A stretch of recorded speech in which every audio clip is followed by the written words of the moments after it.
আসসালামু আলাইকুম। তোমরা সবাই জানো যে প্রাথমিক বৃত্তি পরীক্ষা 2025-এ আমাদের একটা আনসিন আসবে ইংরেজিতে এবং আনসিন থেকে আমাদের 3টা প্রশ্ন থাকবে। একটা হলো ফিলিং দ্য গ্যাপস, তারপরে থাকবে এমসিকিউ মানে বহু নির্বাচনী, তারপরে থাকবে আমাদের প্রশ্ন, 5টা প্রশ্ন লিখতে হবে, প্রত্যেকটা নম্বর 3 করে। আর আমাদের ফিলিং দ্য গ্যাপসে থাকবে 5 নম্বর, 5টার জন্য 1 করে, আর এমসিকিউতে থাকবে 1 করে, মোট 5 নম্বর। তাহলে এই আনসিন প্যাসেজ থেকে আমাদের মোট 25 নম্বর থাকবে। প্রশ্নে থাকবে 15 আর ফিলিং দ্য গ্যাপসে 5, এমসিকিউতে 5, 25 নম্বর থাকবে। তো আজকে তোমাদেরকে আমরা কিছু গুরুত্বপূর্ণ আনসিন প্যাসেজ বলে দিব, সেগুলো তোমরা বাসায় একটু লিখবে, প্র্যাকটিস করবে। কিন্তু একটা জিনিস মনে রাখো, আজকে এমন একটা জিনিসের সাজেশন দিতে হচ্ছে যেটার কোনো সাজেশন হয় না। আনসিন প্যাসেজের আসলে সাজেশন হয় না।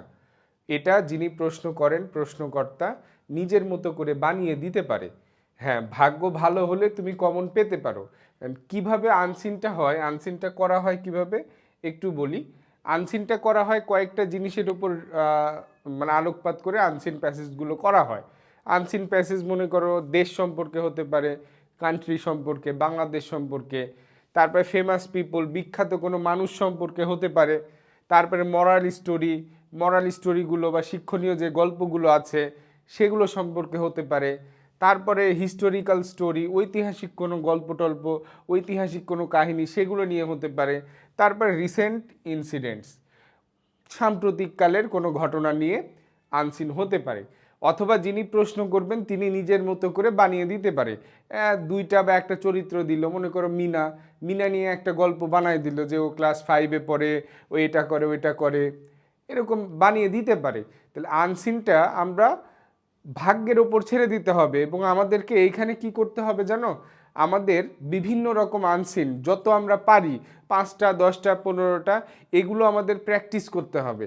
অজানা প্যাসেজগুলো নিয়ে সেখান থেকে আমাদের উত্তর করার অ্যাবিলিটি অর্জন করতে হবে, যে অজানা একটা প্যাসেজ আছে সেইখান থেকে প্রশ্ন আছে, দেখি আমি সেগুলো পারি কি না। আর হ্যাঁ, আনসিন প্যাসেজটা হয়তো তোমার অজানা হতে পারে, কিন্তু ওই প্যাসেজ সম্পর্কিত প্রশ্নই তো নিচে দেওয়া থাকবে, তো ভয়ের কিছু নাই। আর তুমি যেটা কমন পাবা না, হয়তো অন্য সবাই কমন পাবে না। তো এখানে নিজেকে ছোট ভাবার, নিজেকে মানে আমি পারি না, আমি এরকম কিছু ভাবার কিছু নাই। ঠিক আছে? এখন প্রশ্নকর্তা উনি নিজের মতো করে একটা ইউনিক স্টোরি দিয়ে দিল যেটা কোথাও নাই, কোনো বইতে নাই, তাইলে সবার জন্যই অচেনা। টেনশন করার কিছু নাই। কি করবা, তুমি বারবার প্যাসেজটা পড়বা, প্যাসেজটা সম্পর্কে একটা সুন্দর ধারণা নিবা, নেওয়ার পরে তারপরে তুমি উত্তর করতে লাগবা। উত্তর করতে গিয়ে তুমি যদি কোথাও আটকে যাও, আবার প্যাসেজে যাবা, প্যাসেজ থেকে ধারণা নিয়ে উত্তর করবা, ইনশাল্লাহ সমস্যা হবে না। তারপরে আমি তোমাদেরকে কয়েকটা প্যাসেজ দিয়েছি, তোমরা একটু বাসায় একটু প্র্যাকটিস করবে বা গুরুত্ব সহকারে দেখবে। দেখো, প্রথমে আছে the name of our country is Bangladesh. Bangladesh সম্পর্কে তোমরা প্যাসেজটা পড়বে, আমাদের সাজেশন দেওয়া থাকবে, সাজেশানে এগুলোর কিন্তু সম্পূর্ণ প্রশ্ন উত্তর সব কিছু দেওয়া থাকবে। ঠিক আছে? তাইলে প্রথম যে প্যাসেজটা, the name of our country is Bangladesh, Bangladesh সম্পর্কে একটা প্যাসেজ দিয়েছি আমরা।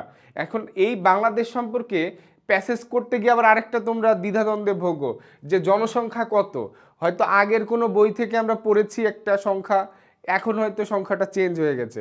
এটা নিয়ে টেনশন করার কিছু নাই, আমাদের প্যাসেজে যত জনসংখ্যা দেওয়া থাকবে উত্তরে আমরা ততই লিখব। ঠিক আছে? ওকে। তারপরে আছে দেখো, a farmer had 3 sons, moral story. একজন কৃষকের 3টা সন্তান ছিল, ছেলে ছিল, তারা ঝগড়া করতো, এটা নিয়ে। আমাদের এই ভিডিওর নিচে দেখবা যে এগুলোর লিঙ্ক দেওয়া আছে, সম্পূর্ণ সাজেশনের লিঙ্ক দেওয়া আছে।